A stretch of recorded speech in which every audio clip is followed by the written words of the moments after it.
जो जेंगहो है, ये बहुत महान कैप्टन, साथ में ये भी कहता है, मैं लाइनें पढ़ा के सुनाऊंगी। ये जेंगहो नाम के मंगोल मुसलमान ने कभी समुद्र देखा ही नहीं है। समुद्र छोड़िए, कभी कोई जल यात्रा की ही नहीं है।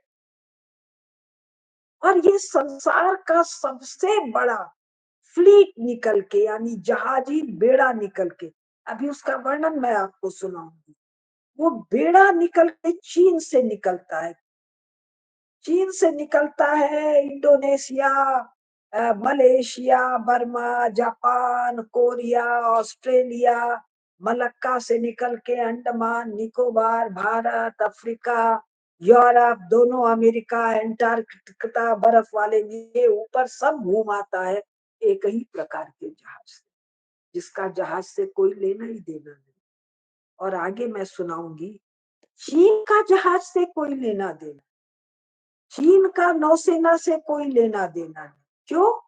जिसको चीन कह रहे हैं वो ऐतिहासिक चीन एक थल थल शक्ति है, शक्ति भी काहे की है, मतलब उसका मैरीटाइम एंडेवर से कोई लेना देना नहीं।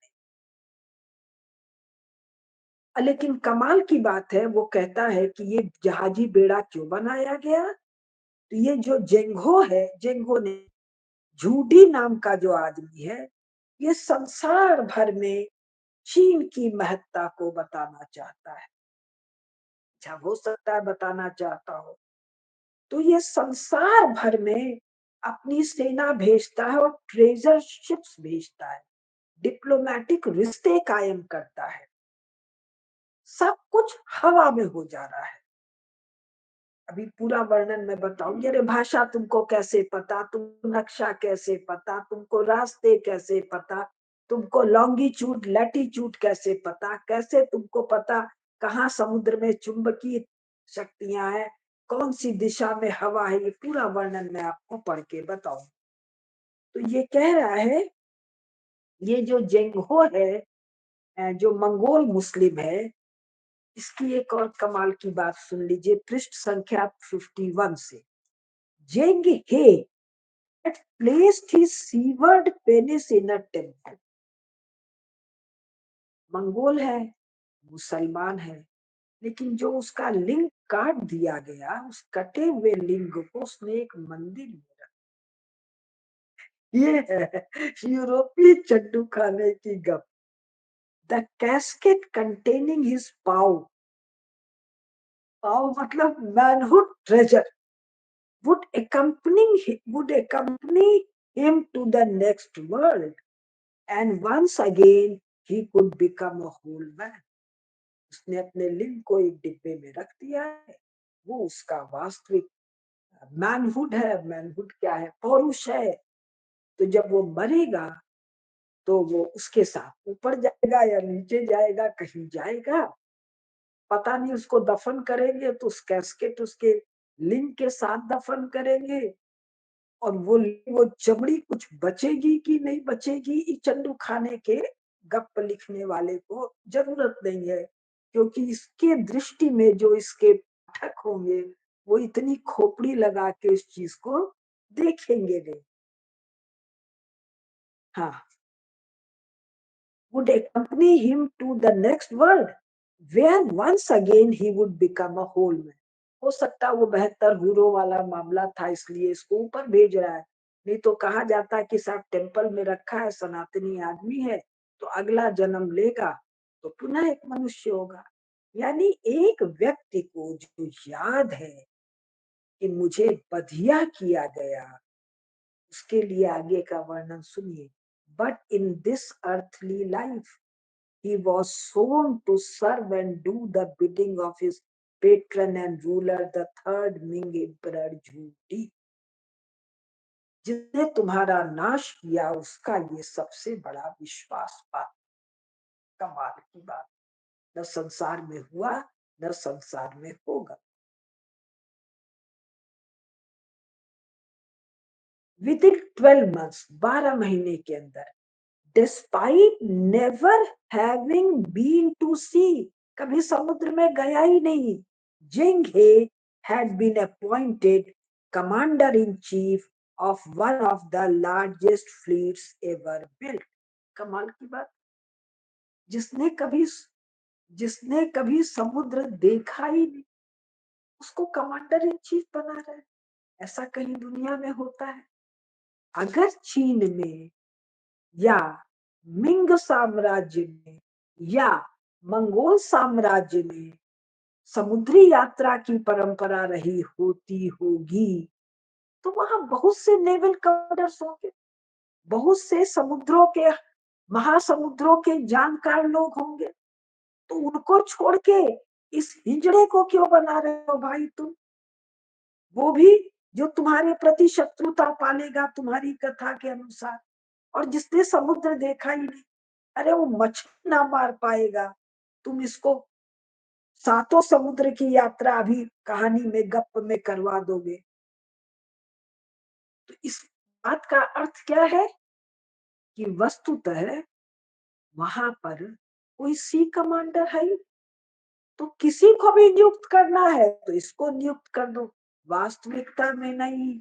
नरेटिव चल रहा है, सब ध्यान रखिए। ये सारा का सारा काल्पनिक कपोल कल्पना चल रही है।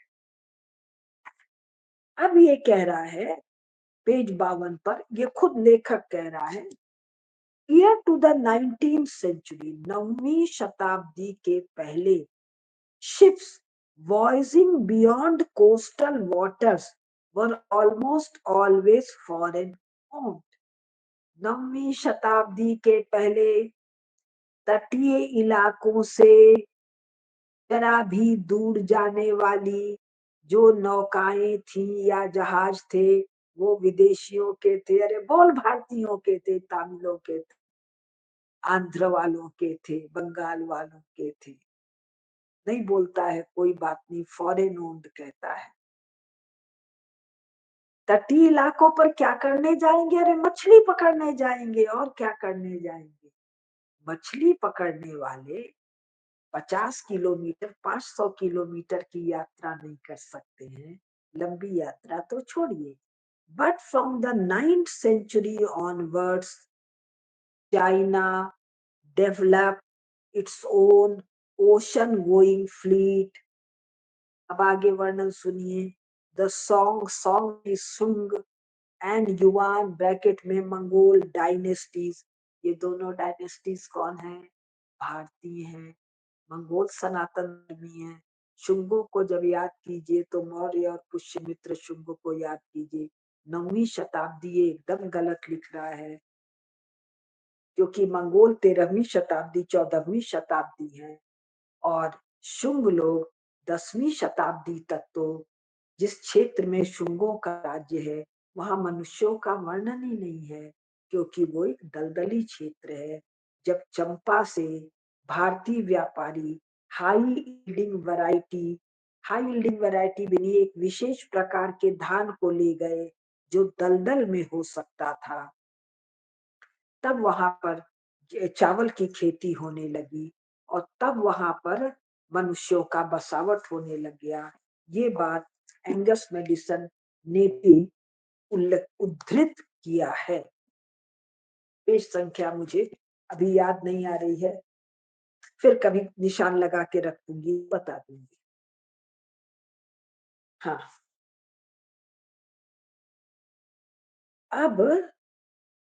अब जो ये खास बात कह रहा है, इसमें जिसमें इसका एक और छेद नजर आ रहा है कि ये जो राजा है झूडी, तो जिन मंगोलों को इसके बाप ने हराया था, इसका कहना है उस कुबलाई खान के पोते तैमूर लंग, लंग मतलब लंगड़ा, तो उस तैमूर ने तय किया कि ये जो मिंग पिंग आए हैं इनको मार कूट के भगा दे। तो उनका खतरा इतना भयंकर हो गया कि मिंग महोदय को अपनी राजधानी नानकिंग से उठाकर बीजिंग ले जानी पड़ी। अब नानकिंग और बीजिंग का महत्व क्या है? नानकिंग समुद्री इलाके के पास है, बीजिंग पूरी तरह उत्तर के ठंडक में समुद्र से दूर का क्षेत्र है। तो जिस राजा को इतने महान हाई सीज एक्सपेडिशंस पर फ्लीट्स भेजना हो, वो राजधानी लेके उत्तर में नहीं जाता है। और राजधानी लेके उत्तर में क्यों गया, ये कह रहा है इसने सोचा एक ही बार में मैं मंगोलों को मार कूट के सही कर दूंगा। बात सही है। कथा में 8,000 सेना से 5 लाख अपने बाप की सेना का वो सफाई कर देता है, तो वो कुछ भी कर सकता है। अब फिर ये कह रहा है कि तैमूर लंग था, उसने तय किया था कि मिंगो को मार के भगा के वापस अब मंगोलों का राज्य स्थापित करे। और हुआ यही, बाद में यही मंचुओं का राज्य स्थापित हो गया। अब फिर बेवकूफी देखिए। बीजिंग जब नानकिंग से बीजिंग जब ये अपना कोर्ट ले जाता है, तो क्या कहता है, द न्यू एम्पर, पृष्ठ संख्या 53, the new emperor took with him to Beijing his court guarded by a million strong army।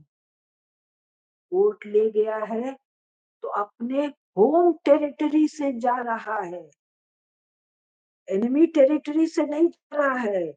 Home territory से जाने के लिए सम्राट के को 10 लाख सेना की सुरक्षा चाहिए।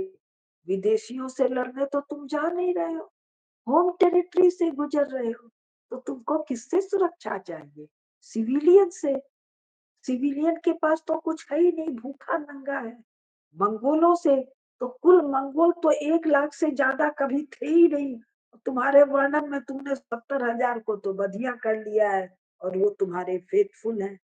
तो क्या है, संख्या का गप। guarded by a million strong army, but his vision for the new imperial capital encompassed form, ये सब छोड़ देते हैं।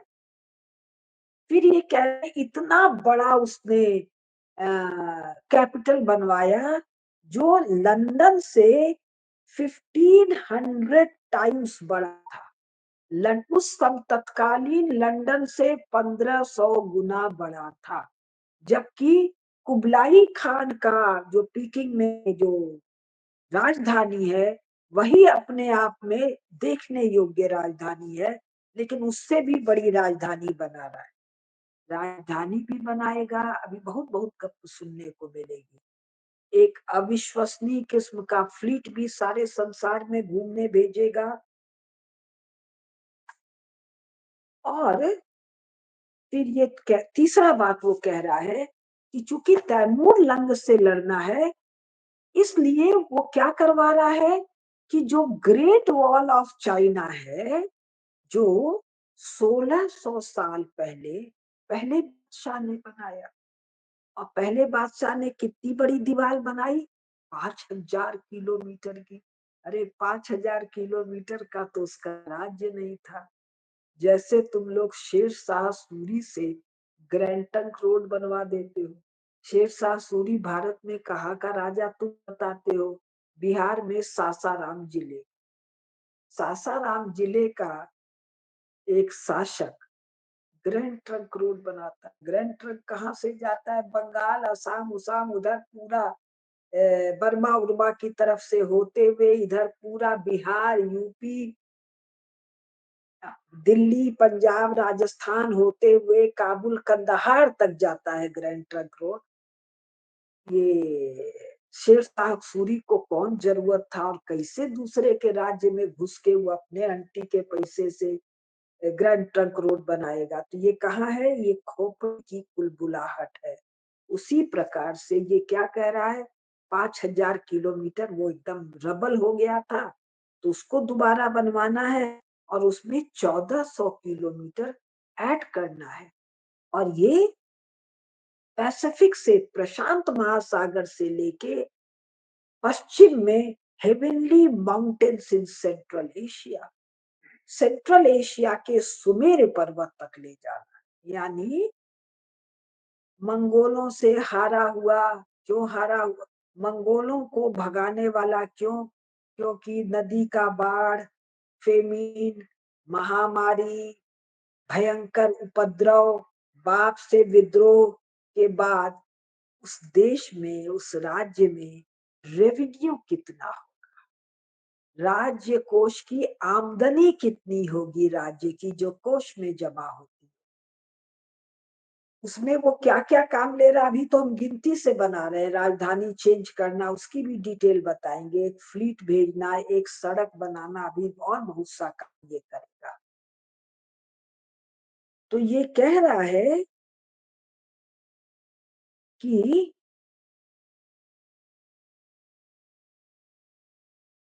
the relocation of capital from Nanjing to Beijing was by far the most complex and far-reaching project undertaken during the Ming Dynasty. The move started in 1404 when 10,000 households were forcibly moved north to increase Beijing's population. 10,000 परिवारों को, एक परिवार में मान लीजिए 10-15 लोग हैं तो कितने लाख लोग हुए, 1-1.5 लाख लोगों को जबरदस्ती बीजिंग भेजा गया, बीजिंग की जनसंख्या को बढ़ाने के लिए। अब आगे कथा सुनिए। A vast army of workers was also required to accomplish Judy's vision, and hundreds of thousands of Chinese laborers were forced march to the north. Hundreds and thousands मतलब लाखों चाइनीज मजदूरों को जबरदस्ती उत्तर बीजिंग भेजा गया। Some 335 army divisions were redeployed to guard them. अब इन मजदूरों को जबरदस्ती ले जा रहे हैं तो 335 आर्मी डिवीजन लगा। इसमें कहीं भी कोई सेंसिबिलिटी नजर आ रही है। अब आगे क्या कह रहे हैं कि जिस बीजिंग में ले गए वहां अन्न का भयंकर अकाल है, अभाव है। क्यों है? पृष्ठ संख्या 56। The growing season in the north was short. ठंड पड़ती है तो बीच का समय जो छोटा एक समर है, ग्रीष्म ऋतु है, उसमें वसंत ऋतु है, उसमें फसल होती है। Millet could be grown but not rice. Millet मतलब ज्वार बाजरा या जो होगा आजकल जो मोदी जी चला रखे, बस उतने हो पाता है, कम पानी में, ठंडक में, कम उपजाऊ जमीन में चावल नहीं होता है। और गेहूं और बार्ली, बार्ली का मतलब जौ, गेहूं और जौ की उपज हो तो जाती है लेकिन बहुत थोड़ा है, poor yield. There was nowhere near enough grain to feed the tidal waves of workers continuing to arrive. कमाल के राजा हैं, कमाल के सम्राट हैं और कमाल के उनके राज्य के संचालन करने वाले। इतना आदमी लेके आ रहे हैं, खाने को अन्न नहीं है, तब क्या कर रहे हैं? अगला काम, तब इनका एक ग्रैंड कैनाल है। कैनाल कभी बना था तो उस बनने में कह रहे हैं करीब 6 मिलियन लेबर लगा था, 60 लाख लोग लगे थे। Half of the 6 million labour force perished at their work. 30 lakh लोग तो वही का वही कैनाल बनाते वक्त मर गए। वो कैनाल जो टूट फूट गई उसके रिपेयर में अब की बार कै लाख लोग लगे। तो कैनाल क्यों बना रहे हैं? इस कैनाल के रास्ते से दक्षिण से चावल ले जाएंगे उत्तर। आज भी चीन में जो इतना बड़ा चीन दिखता है, जहां तक मुझे याद है केवल 6% भूमि खेती के लिए उपयुक्त है। इसीलिए चीन की कम्युनिस्ट पार्टी संसार भर में जमीन खरीद रही है। पाकिस्तान को खरीदा, बांग्लादेश में जो पढ़ रहे थे, बर्मा में बढ़े, अफ्रीका में बहुत जमीन खरीदा, लैटिन अमेरिका में बहुत जमीन खरीदा। क्यों? अनाज के उत्पादन के। तो अनाज की कमी का इनका पुराना मामला है, दिखता है बड़ा, किंतु भारत की तरफ उपजाऊ क्षेत्र नहीं है। वहां की नदियां विनाशकारी अधिक है, उत्पादकता कम देती है। अब एक झंझट और है कि जो कैनाल जा रहा है, तो Beijing was over 100 feet higher than the yellow नदी। जो नदी है, बीजिंग उससे ऊपर है। तो पानी तो अपने फ्लो में बहता है, तो इस पानी किसे नाव को ले जाने के लिए, पानी के लेवल को ऊपर करने के लिए कौन कौन सा सिस्टम लगता है, वो सब बनाया गया या पहले से बना था, टूटा था, उसको रिपेयर किया गया। उसमें इतने लाख लोग लगे। तो द पेज संख्या 57, the insatiable demand for grain to feed the workforce in Beijing led to shortages and famine elsewhere in China। जो भी ये चाइना नाम का प्राणी है, उसके सब जगह से अनाज खींच खींच के इन वर्कर्स के लिए, इन मजदूरों के लिए इकट्ठा किया जाने लगा, तो बाकी जगह भूखमरी और अकाल हो गई। और इस काल खंड को ये एंगस मेडिसन, और इसके बाद के कालखंड को ये एंगस मेडिसन प्रॉस्पेरिटी का कालखंड बताता। तब ये झूठ कौन पकड़ पाएगा? जिसको ये भी पता है और ये भी पता है, इसके अलावा भी बहुत पता है। जिसको ये सब नहीं पता है, या जिसने एक पढ़ा है या जिसने दोनों भी पढ़ा है, लेकिन इतनी डिटेलिंग जिसके पास नहीं है, वो इनकी नरेटिव के झूठ को पकड़ नहीं पाते हैं। और भारत को क्या बताते हैं कि 1000 से अभी हाल तक हम लोग गरीब थे, क्यों मुसलमानों का आक्रमण हो रहा था। क्यों भैया, हम लोगों ने तो ये पढ़ा है, राजस्थान जो हमारा सबसे कम उपजाऊ इलाका है, 13वीं 14वीं शताब्दी में बीकानेर बस रहा था, जोधपुर बस रहा था, उदयपुर बस रहा था, और कैसा भव्य ऐश्वर्यमय बस रहा था। बीकानेर का किला अगर आप लोगों ने देखा हो, जोधपुर तो मैंने नहीं देखा है, उदयपुर भी मैंने नहीं देखा है, उसके केवल चित्र देखे। कैसा अद्भुत नक्काशी हो रहा है। तो ये किले, और किले क्या, नगर के नगर बस रहे हैं, किला तो बोलने का बात। और ऐसे नगर कहाँ बस रहे हैं जो सबसे कम उपजाऊ क्षेत्र है। यही शताब्दियां हैं जब तुम कह रहे हो कि मुसलमानों का और हिंदुओं का अंतर संघर्ष चल रहा है। पहले तो पराधीनता का काल बताते थे, बाद में अंतर संघर्ष का काल बता रहे हो। तब खजुराहो बन रहा है मध्य भारत में। जो राज्य 100 मंदिर बना रहा है, वो मंदिर है कि पच्चीकारी, मतलब कलाकारी के, जिसको सचमुच में कहे मनुष्य ने नहीं बनाया है, देवताओं ने बनाया है। ऐसे में कितना बड़ा पैसा लगता है। ये पैसा लगाने का फुर्सत जिस समाज में है, वही समाज ऐसा निर्माण करेगा। तो फुर्सतिया समाज, संघर्ष वाला समाज तो नहीं हो सकता। और केवल खजुराहो तो नहीं बन रहा है, कोणार्क भी बन रहा है, और पूरे आसाम में जो बन रहा है, पूरे बंगाल में जो बन रहा है, पूरे उड़ीसा में जो बन रहा, अभी दक्षिण भारत में तो हम गए नहीं। हमारे यहाँ चोल है, चालुक्य है, मैं पूरा बताना नहीं जानती हूँ।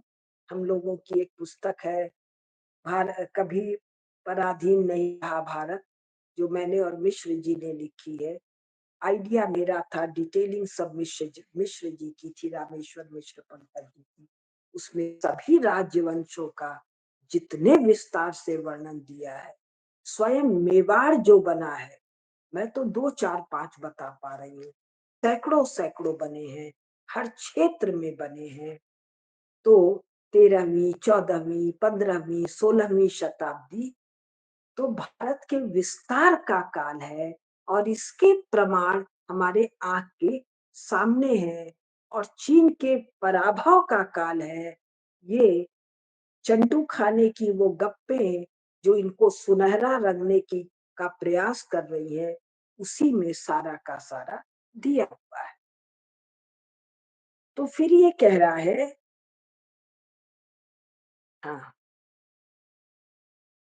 अब एक चीज और बता रहा है कि जो ये जेंगहो का बहुत बड़ा जो फ्लीट बन रहा था, जेंगहो का, तो फ्लीट बनाने के लिए जहाजी बेड़े बनाने के लिए लकड़ी चाहिए। लकड़ी का वर्णन सुनिए।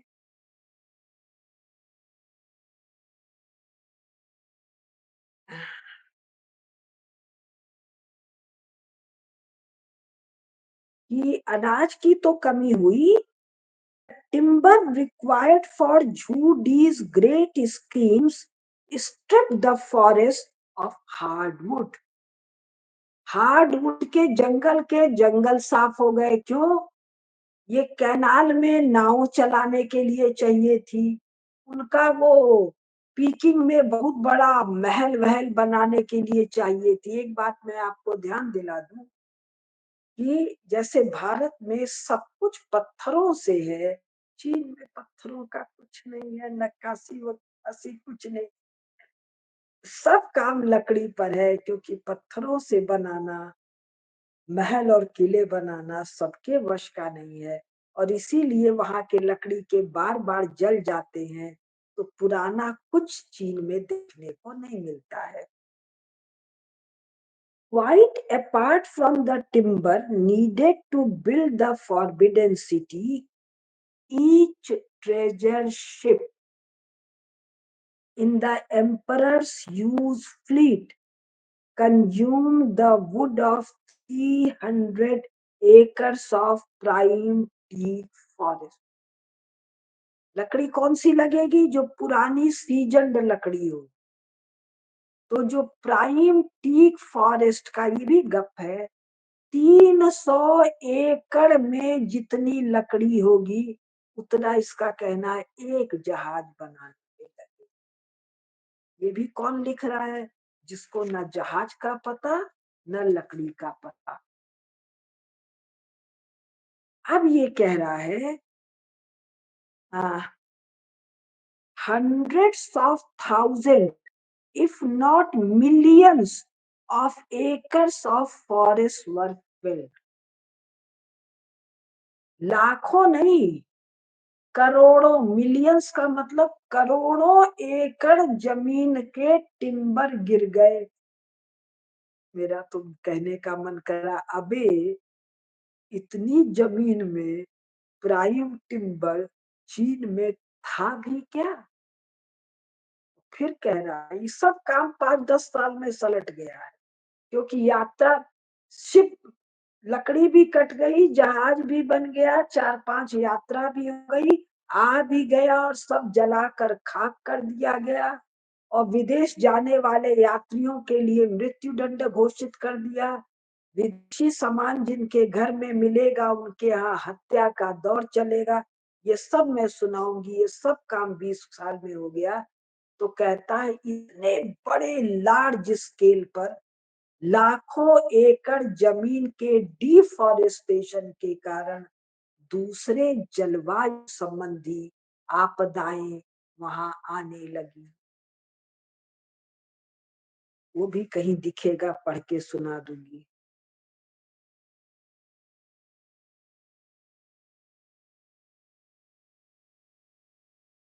अब ये कह रहा है इसके लिए तो हुआ सो हुआ, yet more hardwood was used in the construction of the thousands of grain barges playing the grand canal। जो ग्रैंड कैनाल में जो नावें चल रही थी, क्यों? ग्रेन बार्जेस, आज यहाँ से उठाकर ऊपर ले जा रहे हैं। ऊपर क्यों ले जा रहे हैं? जो सैनिक और परिवार और मजदूर ऊपर ले गए हैं बीजिंग में, उनको भोजन कराने के लिए जंगल कट गए। फिर ये बताते हैं, आगे कहीं मिलेगा कि चंपा के, जिसको आजकल वियतनाम कहते हैं, लाओस के, और कहाँ-कहाँ के जंगल भी काट दिए गए, मानो कि सब इनके पिताजी का था। अब ये कहता है, in all 1 million men were employed directly on constructing the forbidden city। 10 lakh तो लगे राजधानी बनाने में। 3.5 million indirectly, 35 लाख लोग इनडायरेक्टली लगे। Further 1 million soldiers stood guard over them, और 10 लाख सैनिक लगे। यानी 55 लाख लोग तो केवल लगे राजधानी के लिए। इसमें आगे आंकड़ा मिलेगा, कितने लाख लगे नाव बनाने के लिए, कितने लाख लगे जहाज बनाने के लिए, कितने लाख लगे कैनाल बनाने के लिए, कितने लाख लगे दीवार बनाने के लिए। तो जब सब यही बना रहे थे तो अनाज कौन पैदा कर रहा था भाई? ये सब तो किसान के बेटे थे या किसान खुद थे। कुल मिला के 3, 4, 5 करोड़ लोग।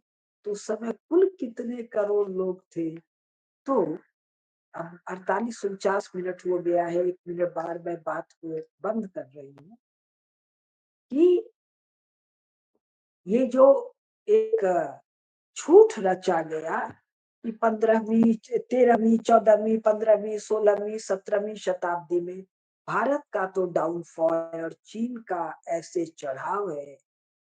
इसमें सबसे बड़ा रोल दिया गया जेंग हे की समुद्री यात्राओं को क्रेडिट दिया गया, और ये एक शुद्ध गप है जो 20वीं शताब्दी के अंत में और मूलतः 21वीं शताब्दी में रची तो गई। 20वीं शताब्दी के अंत में, 21वीं शताब्दी में इसको पॉपुलर इमेजिनेशन में लाया गया। चीन के सामुद्रिक अक्षमता को ढकने के लिए एक कपोल कल्पना की गई, लेकिन इस कपोल कल्पना में भी इतनी अधिक छेद है कि ये तिनके तिनके उड़ जाता है। और इस पर हम और अधिक विस्तार से बात अगली वार्ता। तब तक के लिए नमस्कार।